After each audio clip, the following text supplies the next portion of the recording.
আসসালামু আলাইকুম ওয়া রাহমাতুল্লাহি ওয়া বারাকাতুহু। ইন্নাল হামদালিল্লাহ ওয়াসসালাতু ওয়াসসালামু আলা রাসূলিল্লাহি ওয়া বা'দ। আজকে আলোচনা করব অনেক ফসলের মধ্যে কীরা হয়। কীরা থেকে ফসলকে হেফাজত করার আমল আলোচনা বুঝতে সাথেই থাকবেন। যারা এখনো চ্যানেলটি সাবস্ক্রাইব করেননি সাবস্ক্রাইব করতে ভুলবেন না। আমি আজকে কিছু উলিয়ার নাম বলবো এবং আমলটা উলিয়াদের থেকেই নেওয়া। হ্যাঁ, আলোচনা বুঝতে সাথেই থাকবেন। একটা দোয়া বলবো আর কি, এই দোয়াটা কিভাবে প্রয়োগ করবেন সেটা শিখিয়ে দিব এই ভিডিওতে।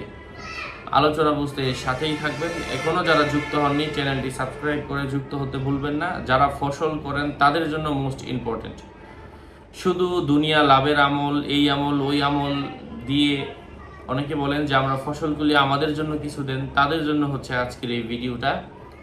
যাদের ফসলের মধ্যে কীরা হয়, পোকামাকড় হয়, ফসল নষ্ট করে ফেলে, খেয়ে ফেলে, তাদের জন্য হচ্ছে আজকের এই দোয়াটা। এটা হচ্ছে মদিনা শরীফের বিখ্যাত 7জন ফিখের নাম। এই নামগুলো আপনি একটা কাগজের মধ্যে লিখে আপনি যদি শস্য কোনো ড্রামের মধ্যে রাখেন, কোনো গোলার মধ্যে রাখেন, অথবা যে কোনো জায়গায় স্তূপ করে রাখেন, ওই স্তূপের মধ্যে এটা লিখে মাটিতে মানে ওই শস্যের ভিতরে এই কাগজটা রেখে দেন। জাফরান কালি দ্বারা লিখবেন। ইনশাআল্লাহ যতদিন পর্যন্ত ওই কাগজটা থাকবে ততদিন পর্যন্ত ওই ফসলের মধ্যে আর কীরা হবে না ইনশাআল্লাহ।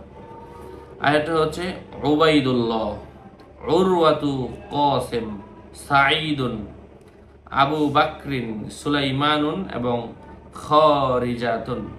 মদিনা শরীফের প্রসিদ্ধ 7জন ফকিহবিদের নাম এবং রাসূল সাল্লাল্লাহু আলাইহি ওয়াসাল্লামের জামানার লোক। আল্লাহ আমাদেরকে বোঝার তৌফিক দান করেন। এবং উলামায়ে কেরাম এই নামগুলোর মাধ্যমে দেখেছেন যে না, রাখলে কোনো পোকা হয় না। অরিজিনাল জাফরান কালি অথবা রুকায়ার কিতাব, ওজিফার কিতাব যাদের প্রয়োজন আমার সাথে কথা বলে নিয়ে নেবেন। 01908183699। যারা অরিজিনাল কালি চাচ্ছেন অথবা কিতাব চাচ্ছেন তারা কথা বলে নিয়ে নেবেন। আসসালামু আলাইকুম ওয়া রাহমাতুল্লাহি ওয়া বারাকাতুহু।